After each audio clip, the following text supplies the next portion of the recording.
सती के आत्मदाह से क्षुब्ध शिव जब सती का शव उठाए सहस्त्र वर्षों तक ब्रह्मांड में घूमते रहे, तब भगवान विष्णु ने सृष्टि के संतुलन हेतु सती के अंगों का सुदर्शन चक्र से विखंडन किया। जहाँ जहाँ सती के अंग गिरे वे स्थान शक्तिपीठ के नाम से प्रसिद्ध हुए और उसी की रक्षा के लिए शिव के अंश से भैरव की उत्पत्ति हुई और समय समय पर संसार के कल्याण हेतु ये शक्तिपीठ अस्तित्व में आए। आज हम दक्षिण भारत में स्थित कन्याकुमारी शक्तिपीठ के अस्तित्व में आने की कथा बताएंगे। यहाँ माता के ऊर्ध्व दांत गिरे थे। यहाँ माता अपने सबसे पवित्र कुमारी कन्या के रूप में वास करती हैं। इस स्थान का दर्शन करने वाले भक्तों को जीवन में कभी भी नकारात्मक शक्तियों से हानि नहीं होती।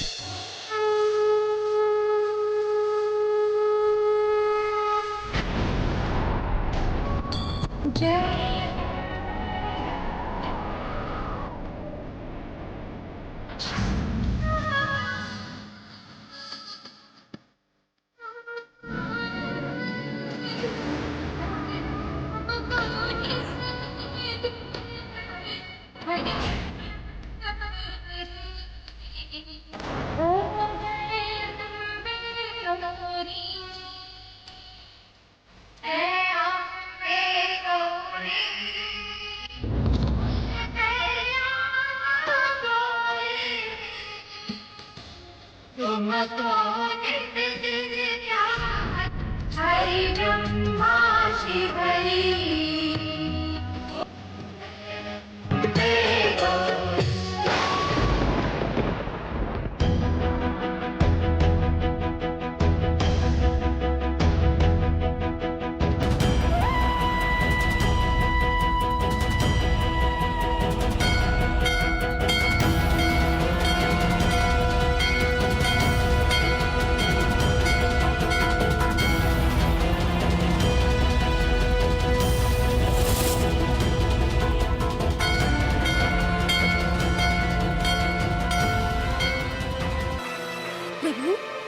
ये कैसी माया है और कौन है ये शीश विहीन दानव? प्रभु, इन भयाक्रांत भक्तों की हमें रक्षा करनी चाहिए।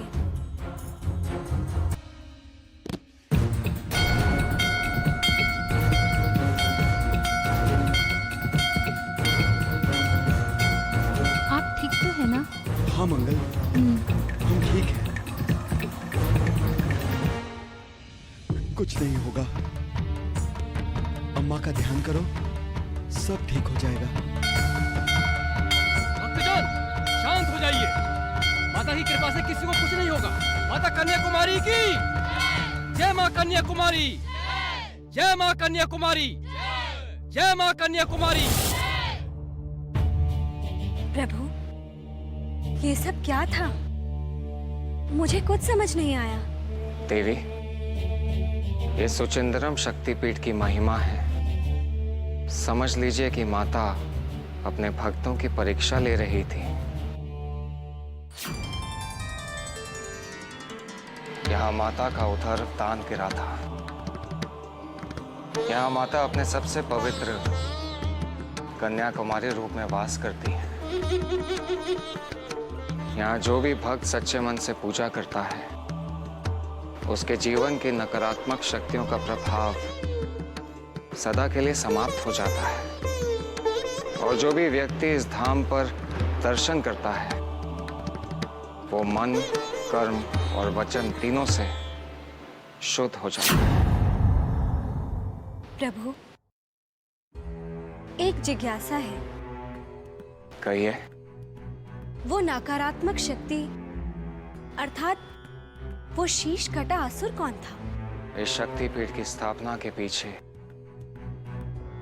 उस असुर की महत्वपूर्ण भूमिका है देवी। बाणासुर नाम है उसका। किंतु प्रभु, इस पवित्र और पुण्य स्थल की स्थापना में एक असुर का किस रूप में योगदान हो सकता है? बात उस समय की है देवी, जब इस शक्तिपीठ पर केवल कुमारी कन्याओं को पूजा करने का अधिकार था। असुर बाणासुर को इस शक्तिपीठ की शक्ति का भान हो गया था। वो नवरात्रि की नवमी का दिन था। उस क्षेत्र की सभी कुमारी कन्याएं अपने व्रत का उद्यापन करने आई थी। मातु ही भगवती मातु कालिका।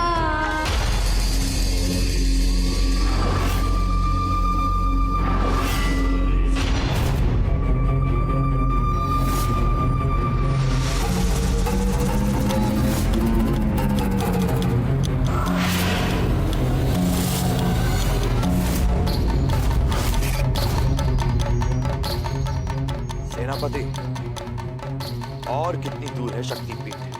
बस हम आ पहुंचे हैं महाराज बानासुर। थोड़ी ही दूर और है, सागर के तट पर। मातु ही भगवती मातु कालिका। मातु ही भगवती मातु। आओ असुर वीरों।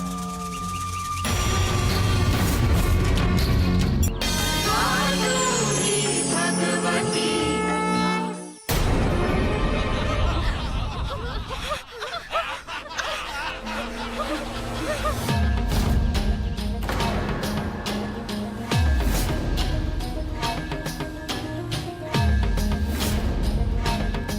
कन्याओं, चली जाओ यहाँ से। अब यहाँ पर मैं आराधना करूंगा। यहाँ पर केवल कुमारी कन्याओं को ही पूजा करने का अधिकार है। हम यहाँ से कहीं नहीं जाएंगे, जाना तुम्हें होगा। जाने को,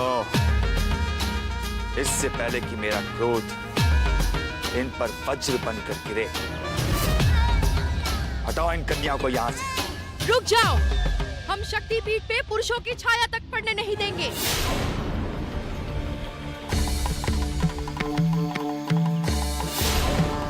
अरे देख क्या रहे हो, जाओ भगाओ इनको यहाँ से।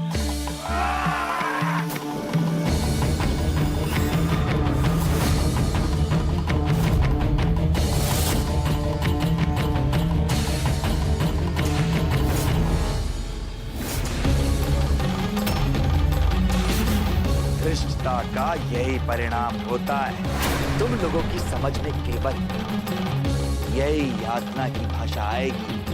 रक्षा करो, रक्षा करो। कोई नहीं आएगा तुम्हारी रक्षा करने के लिए, कोई नहीं। दुष्ट हमारी माता आएगी हमारी रक्षा करने। अच्छा, तो बुला बुला अपनी माता को रक्षा के लिए। मारो और मारो इनको, तब तक मारो जब तक ये सब मूर्छित ना हो जाए। देखता हूं मैं भी कि कौन माता आती है इनकी रक्षा के लिए। अरे देख क्या रहे हो, हाथ काट दो इनके।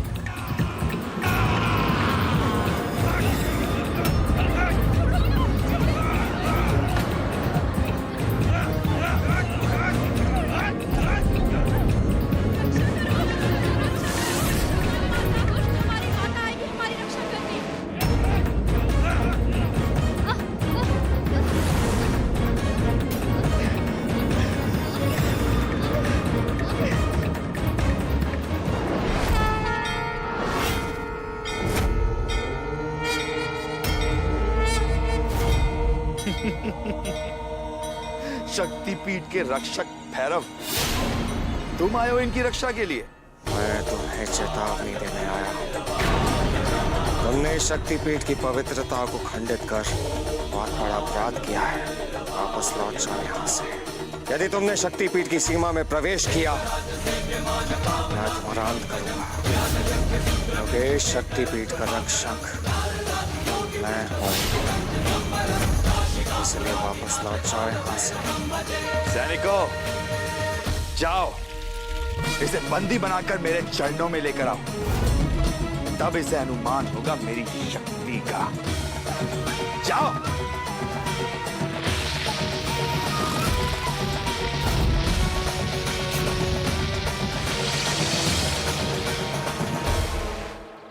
बाणासुर, वापस लौट जाओ, अन्यथा तुम भी अपने सैनिकों की तरह अंत को प्राप्त हो जाओगे। भैरव, मेरा अंत तब तक नहीं हो सकता जब तक मैं अपनी इच्छित वस्तु को प्राप्त ना कर लूं, और ऐसा करने से तुम मुझे रोक नहीं सकते भैरव, क्योंकि तुम मेरी इच्छा शक्ति के सामने कुछ भी नहीं हो। तुम मेरी इच्छा शक्ति के सामने हार जाओगे।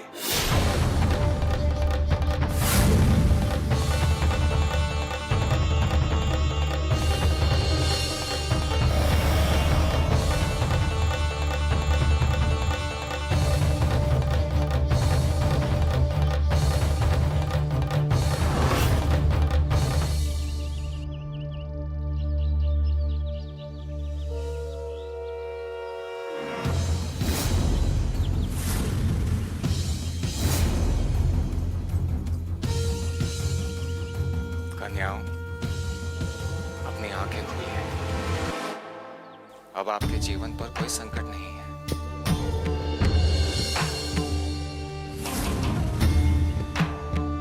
आप सब अपने घर जा सकती हैं।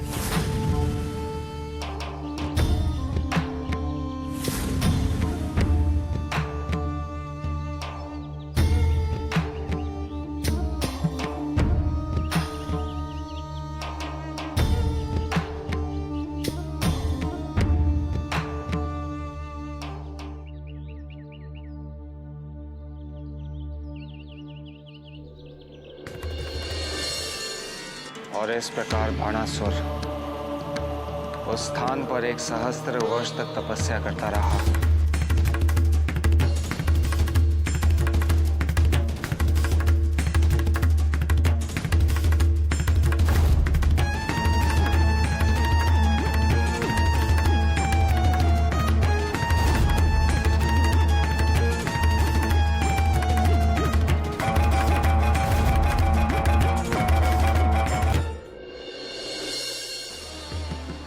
और उसकी तपस्या अपने अंतिम चरण में पहुंच गई थी।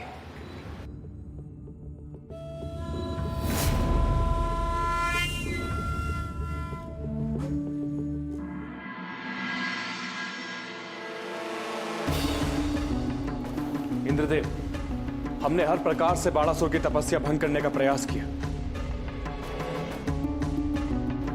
तो उसका परिणाम क्या हुआ वरुण देव? देवराज, हम सफल नहीं हो पाए। हमारे सारे प्रयास विफल हो गए। भारी अनर्थ का संकेत है देवताओं।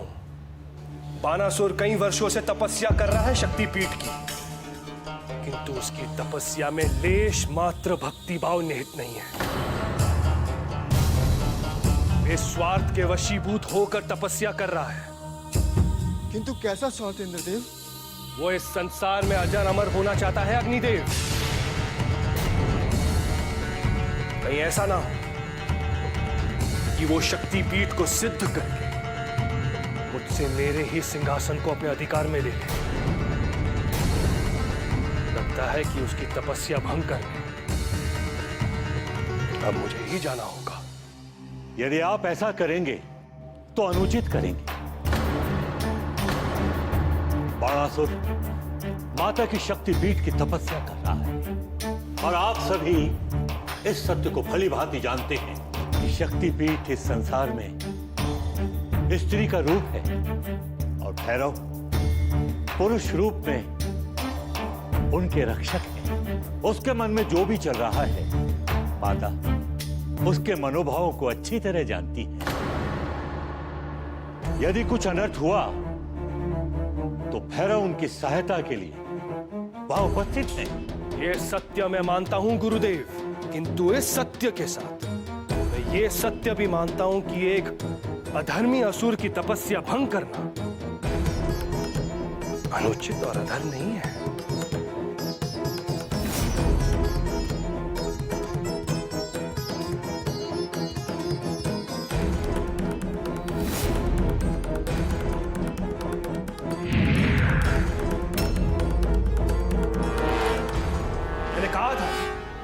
देखो, अनर्थ होने जा रहा है। यह संकेत है बाणासुर की तपस्या सफल होने का। उसकी तप शक्ति शक्तिपीठ की शक्तियों अर्थात माता की शक्तियों को बांधने का प्रयास करने चल पड़ी। अब क्या होगा बृहस्पति देव?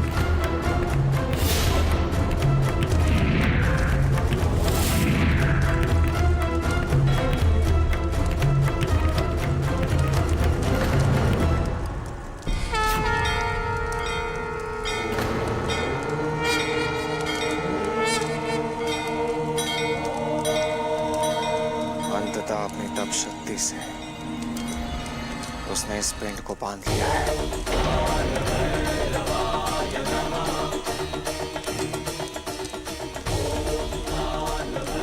क्योंकि इसकी तपस्या निर्विघ्न रूप से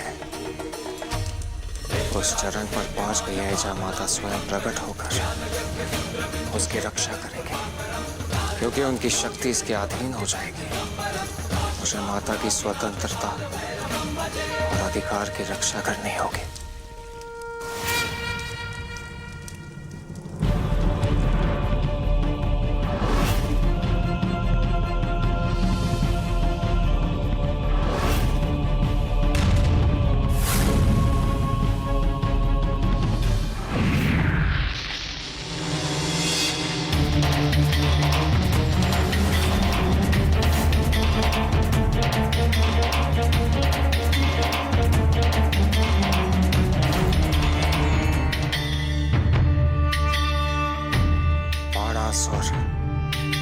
तुम अपने जिस स्वार्थ की पूर्ति हेतु ये तपस्या कर रहे हो वो अनुचित है, अधर्म है, और मुझे तुम्हारी इस तपस्या को भंग करना ही होगा, खंडित करना होगा उसे।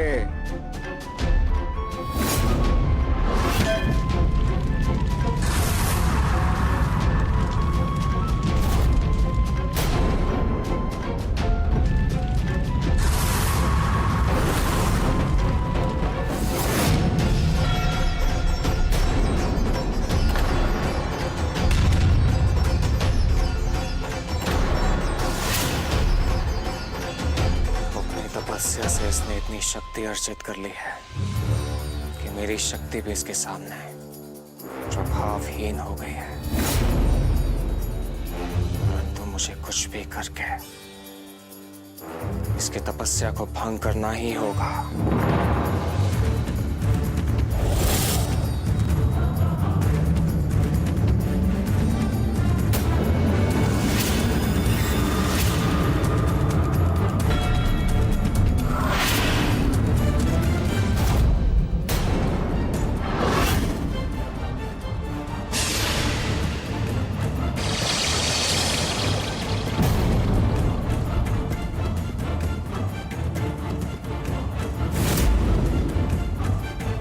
ये क्या?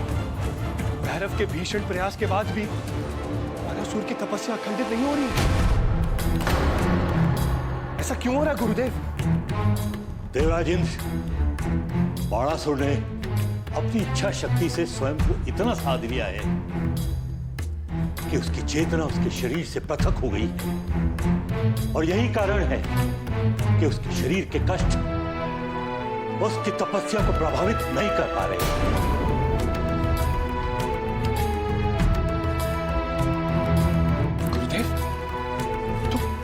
इसका अंत कैसे होगा?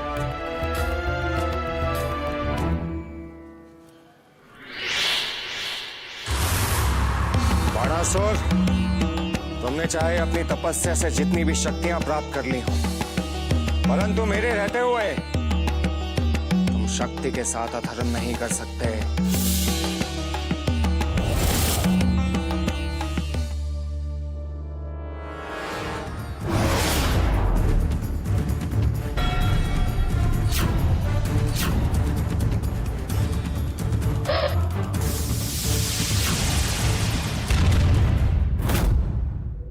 फिर क्या हुआ प्रभु? क्या भैरव ने अपना प्रयास छोड़ दिया? नहीं देवी, भैरव ने उसकी तपस्या को खंडित करने के लिए दूसरा मार्ग निश्चित किया।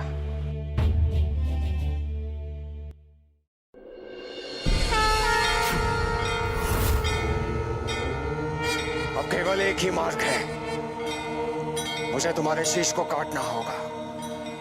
ठहरो भैरव,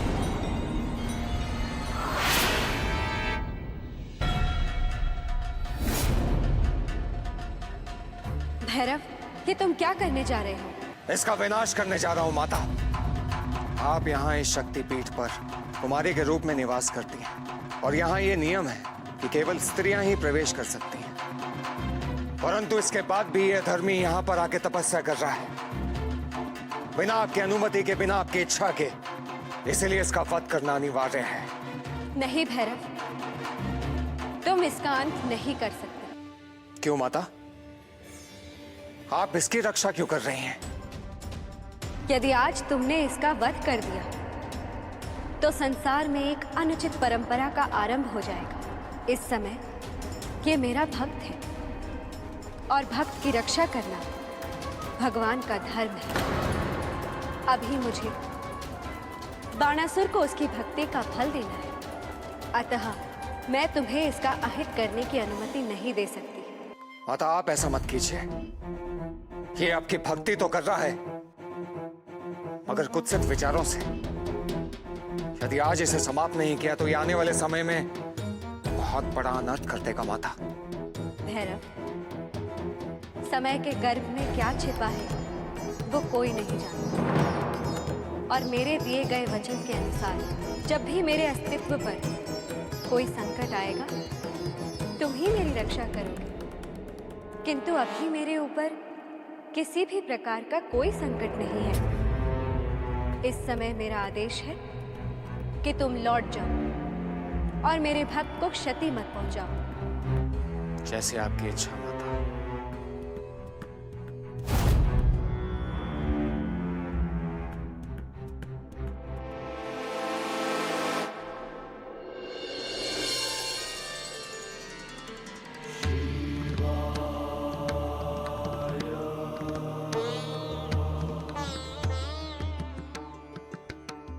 किंतु प्रभु, भैरव तो उस कपट बुद्धि से देवी की रक्षा ही कर रहे थे, फिर भी देवी ने उन्हें ऐसा करने से क्यों रोक दिया? देवी, पुरुष प्रकृति का रक्षक है। परिणाम स्वरूप भैरव भी माता की रक्षा ही कर रहे थे, परंतु कभी कभी पुरुष अपनी सीमाओं को भूल जाता है। जो स्त्री पर अपने आदेशों को थोपना आरंभ करता है, स्त्री के अधिकारों का हनन आरंभ करता है, जो सर्वथा ही अनुचित है और समाज के लिए एक बहुत बड़ी समस्या है। आज पुरुष की अहम की अग्नि चारों ओर धधक हो रही है,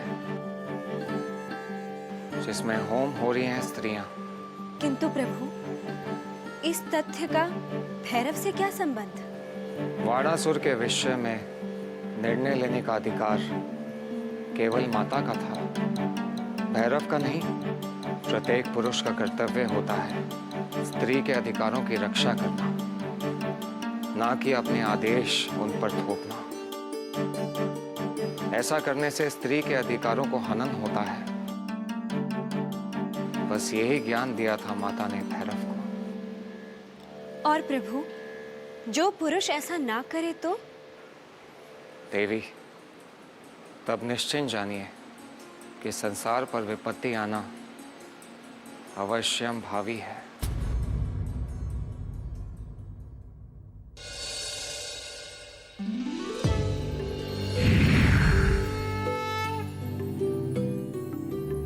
उठो बाणासुर,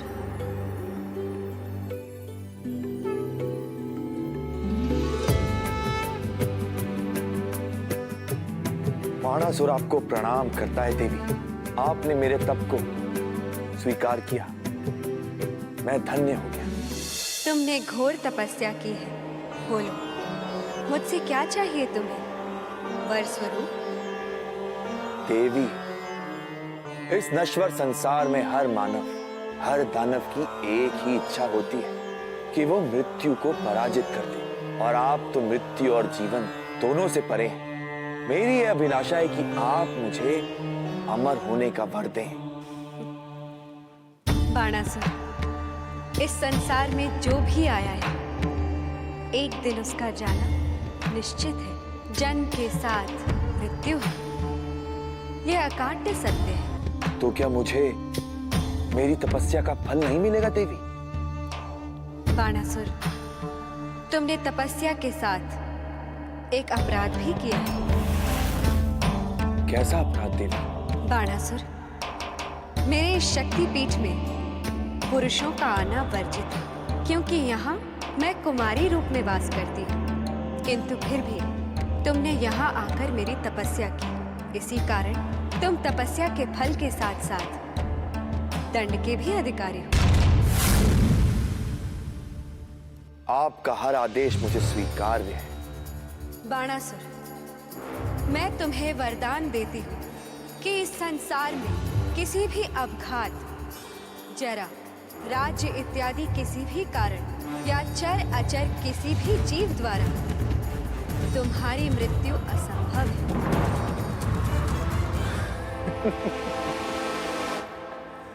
मैं धन्य हुआ देवी, धन्य।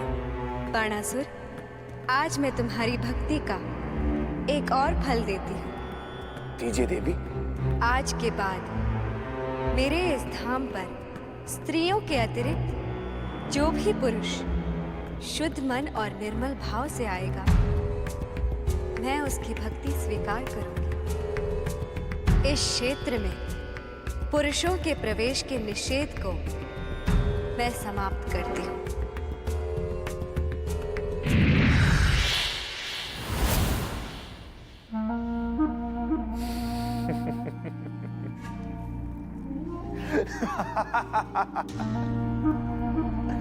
आपके शक्ति पीठों को आज तक जितने भी असुरों ने खंडित करने का प्रयास किया है, वो सब विफल हुए।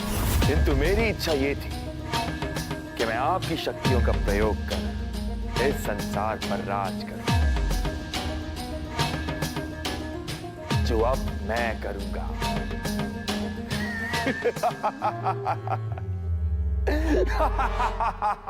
असुराज बाणासुर की, स्वर्गाधिपति बाणासुर की। असुरों,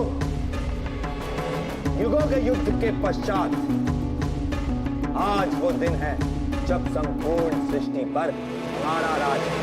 अब संसार का इंद्र मैं और असुर जाति सर्वशक्तिमान और सर्वश्रेष्ठ हो चुकी है।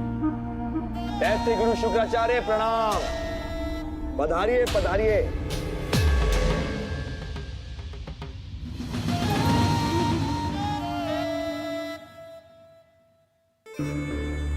आप अत्यंत ही उचित अवसर पर आए हैं दैत्य गुरु। मैं तुमसे अति प्रसन्न हूँ। गर्व है मुझे तुम पे बाणासुर। तुम अपने पूर्वजों की भांति मोह माया से प्रभावित नहीं हुए। इसी कारण तुम अपने लक्ष्य को प्राप्त करने में सफल रहे। वो इसलिए गुरुदेव कि मुझे मेरे जीवन का उद्देश्य पता था। सत्य कहा तुमने। किंतु अभी मेरा उद्देश्य पूर्ण नहीं हुआ है दैत्य गुरु। शेष है गुरुदेव उन सभी शक्ति पिंडों को खंडित करना जो इस संसार की रक्षा के लिए स्थापित हुए हैं। जब तक वो शक्ति पिंड संसार में है, तब तक वो देवी किसी न किसी रूप में सृष्टि की रक्षा करती रहेगी। ये तुम क्या कह रहे हो बाणासुर? जिस शक्ति पीठ की देवी के आशीर्वाद के कारण आज तुम जिस शिखर पर पहुंचे हो, उसी शक्ति पीठ को खंडित करने की बात कर रहे हो तुम?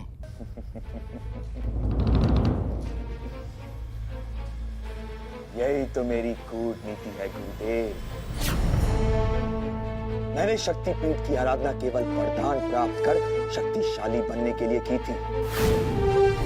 अब मुझे किसी का भय नहीं, उस भैरव का भी नहीं। अब मैं देवी की शक्ति से ही उन शक्ति पीठों का नाश कर दूंगा। असुरों, जाओ और संसार में जितने भी शक्ति पिंड हैं, उन्हें खंडित करने की तैयारी आरंभ करो। जो आज्ञा स्वर्गाधिपति बाणासुर।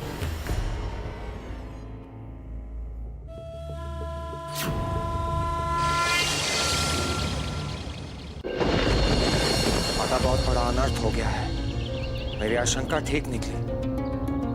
बाणासुर ने संसार के सभी शक्ति पीठों को खंडित करने का आदेश दे दिया है। निसंदेह भैरव, तुम्हारी आशंका सत्य थी। माता, यदि मैंने उसका पहले ही वध कर दिया होता तो आज ये स्थिति उत्पन्न नहीं होती। भैरव, किसी भी घटना को घटने के लिए उचित कारण आवश्यक होता है। तब उसने कोई पाप नहीं किया था। भैरव, पाप के बिना दंड अनुचित होता है। किंतु अब तो वो पाप के मार्ग पर चल पड़ा है माता। इसकी ही आवश्यकता थी। प्राणी का पाप कर्म जितना बड़ा होगा, उसका पुण्य कर्म उतना ही क्षीण हो जाएगा। यही उपयुक्त समय है भैरव। मैं समझ गया माता कि उचित समय पर उचित कार्य करना क्यों अनिवार्य होता है।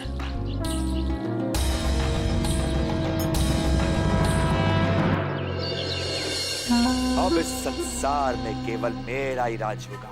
नष्ट कर दूंगा मैं सारे शक्तिपीठों को। ओम काल भैरवाय नमः। आओ असुरवीरों। ठहरिए राजन।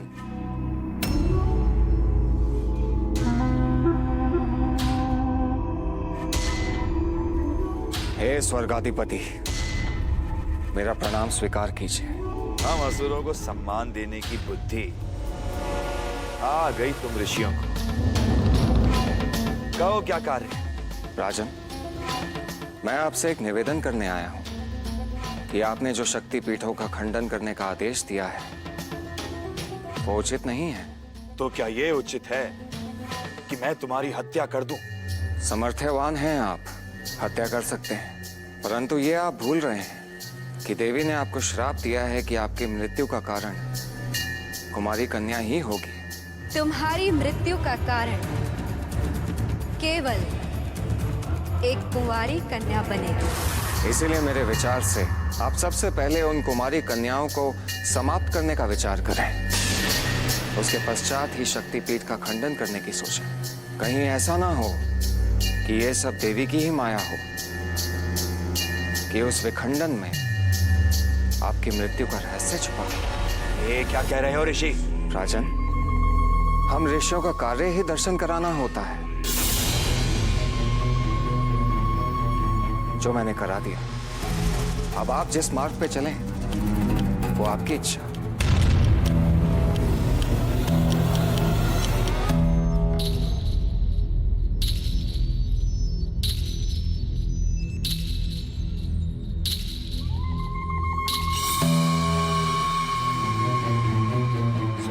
ऋषि ने शक्ति पिंड को समाप्त करने से पहले मुझे संसार में अपनी मृत्यु के कारण को समाप्त करना होगा। असुर वीरों, जाओ, संसार में जितनी भी कुमारी कन्याएं हैं उन्हें लेकर मेरे सामने आओ। मैं किसी को भी कुमारी नहीं छोड़ूंगा, सबसे विवाह करूंगा मैं, और विवाह करके उनका कौमार्य खंडित कर दूंगा। ना कोई कुमारी कन्या बचेगी, ना मेरी मृत्यु का कारण बनेगी। जाओ, शीघ्र ही उन सबको लेकर आओ।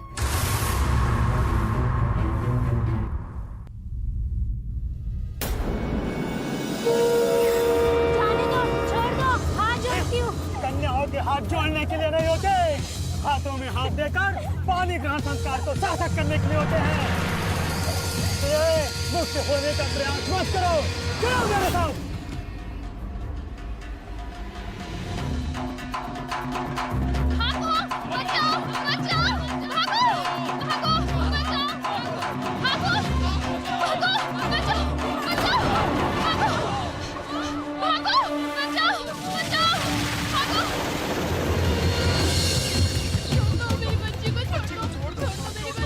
हट जाओ मेरे मार्ग से।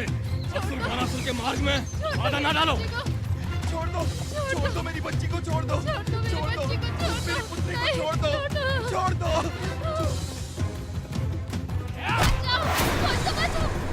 रक्षा करो, बचाओ, बचाओ हमें, नहीं, बचाओ, बचाओ हमें, छोड़ो हमें, जाने दो, बचाओ, रक्षा करो हमारी, बचाओ, छोड़ो, नहीं, बचाओ हमें, छोड़ो हमें, जाने दो, बचाओ, रक्षा करो, मत पकड़ो हमें, जाने दो, जाने दो।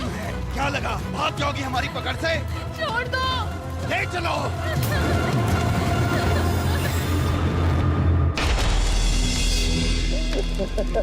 स्वर्गाधिपति वानासुर की जय, वानासुर की स्वर्गाधिपति, धरती लोक पर जितनी भी कुंवारी कन्याएं थी जिनका विवाह नहीं हुआ था, हम उन सभी को लेकर आए हैं। उत्तम, अति उत्तम। अब इन सब से विवाह करूंगा, सामूहिक विवाह।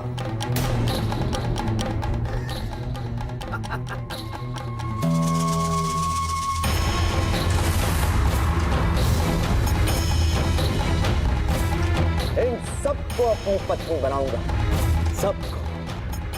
मैं अभी और इसी क्षण इन सबसे गंधर्व विवाह करूंगा। ठहरिए राजन।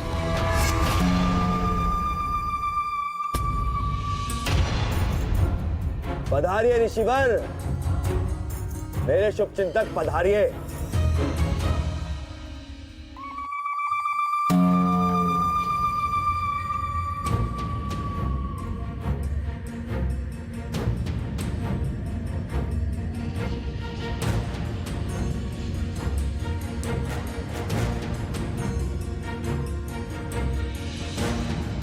आप अत्यंत ही उचित अवसर पर आए हैं ऋषिवर। अब जब आप आ ही गए तो मैं चाहता हूं कि आप इन सभी कन्याओं से मेरा विवाह करवा दें। अवश्य। भला ऐसा सौभाग्य कौन अपने हाथों से जाने देगा? परंतु एक समस्या है राजन। कैसी समस्या? मैं ये विवाह तब तक नहीं करवा सकता जब तक संसार की समस्त कन्याएं यहाँ पर उपस्थित हों। संसार की सारी कन्याएं यहाँ उपस्थित हैं ऋषिवर। परंतु राजन, एक कन्या शेष है जिसे आपके असुर सैनिक ला नहीं पाए।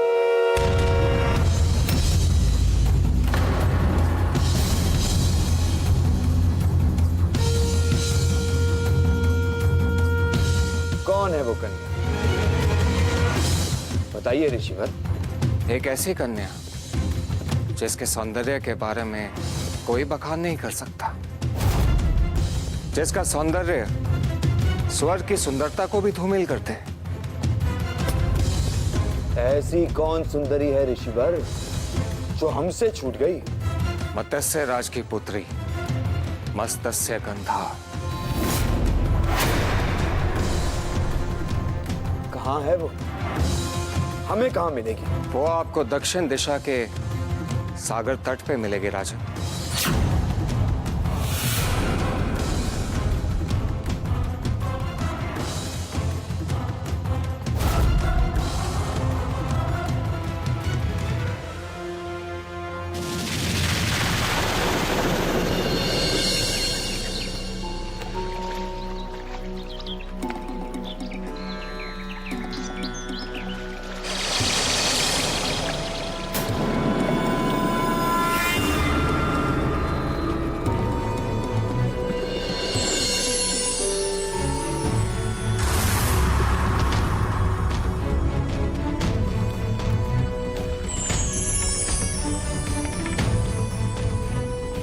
इतनी सुंदर कन्या ये मुझसे कैसे बच गई? धिक्कार है तुझ पर बानासुर, धिक्कार है। इसे तो तुझे पहले ही अपनी अर्धांगिनी बनाना चाहिए था। हाँ, अब मैं पहले विवाह करूंगा इससे, इसे अपनी पत्नी बनाऊंगा, फिर अन्य कोई कार्य।